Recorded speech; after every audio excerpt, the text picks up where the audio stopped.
Hi friends, இப்போ நம்ம சிந்து பைரவி பார்க்க போகிறோம். சிந்து பைரவியில் வந்துட்டு நம்ம சிவாட்ட நின்று ஸ்னேகா பேசிகிட்டு இருக்காங்க.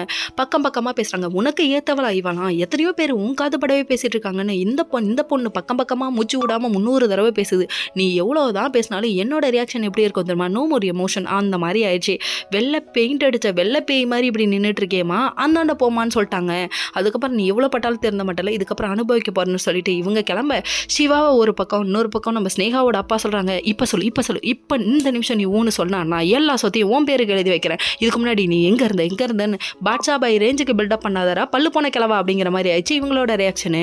சரி, இங்கே எந்த குத்தம் நடந்தாலும் இன்னொரு பக்கம் ஏன் சிவா கெட்டவன்லன்னு அவங்க பெருமா ஒரு பக்கம் அடிச்சுக்கிட்டு அழுகுறாங்க. பெத்த தாய் ஒரு பக்கம், தாயா நீ தாய் கிளவி வேடிக்கை பார்க்குற அப்படிங்கிற மாதிரி ஆயிடுச்சு.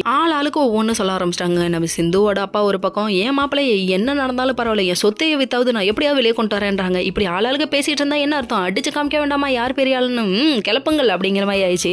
சரிங்க, எந்த குத்தம் நடந்தாலும் ஆளுக்கு நீங்கள் ஒன்று பண்ணுறீங்க, என் புருஷனுக்கு பார்த்து நான் ஒன்று பண்ண வேணாமா சொல்லிட்டு கடவுளே கண்கண்ட தெய்வம்னு சொல்லிட்டு கடவுள்கிட்ட போய் காலில் விழுந்துட்டாங்க.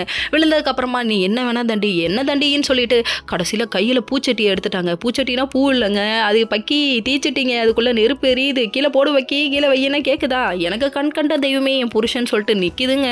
உடனே அங்கே என்ட்ரி கொடுக்குறாங்க. யாருன்னு பார்க்குறீங்களா? அதாவது நம்ம ஸ்னேகாவை பற்றின உண்மை வெளியே வர்றதுக்காக அந்த ரவுடி பசங்க துரத்திக்கிட்டு வர. சரி, இதுக்கப்புறம் இந்த பையன் நம்ம சிந்து கொண்டு வர கோர்ட்டில் நிற்க வைக்க, என்னடா அது அரிய வகை காட்சியடா.